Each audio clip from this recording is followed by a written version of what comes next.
naturally, we don't have the final answers. We don't have the exact number of people in India who are going to get reinfected, but we know from global data that it could be up to 20%.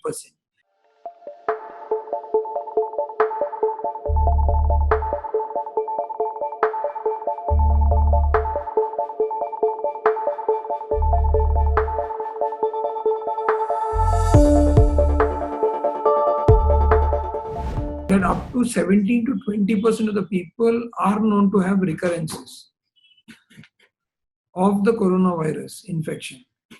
From our current wisdom, what we know today is that that number one, earlier when the first infection sets in, you have the IgM antibodies that rise, and within a span of few weeks, when the person has completely gained immunity, the IgG antibodies rise, which can last for up to a year. But the current trends that are seen in coronavirus infections, in the COVID-19 infections, we are seeing that many of the times the immunity is dropping within months, which means the patients may be again vulnerable for a reinfection. The science behind it is that IgG antibodies that develop against the virus are now depleting. In the first month, they're very high. In the second month, they're lowering. And in the third month, they may disappear. Now, what is the important message to take home from this for us?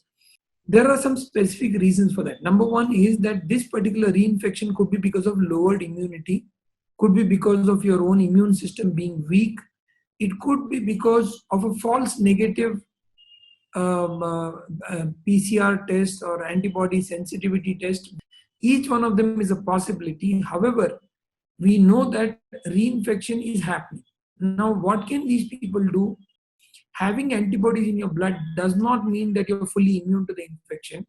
Hence, even a person who's infected and who has recovered should take the same precautions that a person who's potentially can be infected should take as a general rule. He should focus on building his immunity.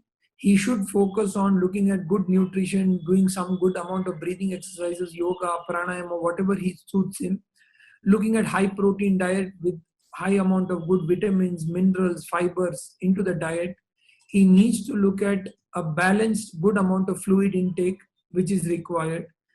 And in addition to this, follow the important social norms of social distancing, of wearing a mask and hand hygiene. We don't know the full answers, and hence it is advisable for everybody to not differentiate month 1, month 2 and month 3 and become lax, because what is understandably true today is that at every month the numbers are rising. So it is better to consider that month 1 and month 3 are alike, and you should actually take care of your immune system the same way in the next coming months.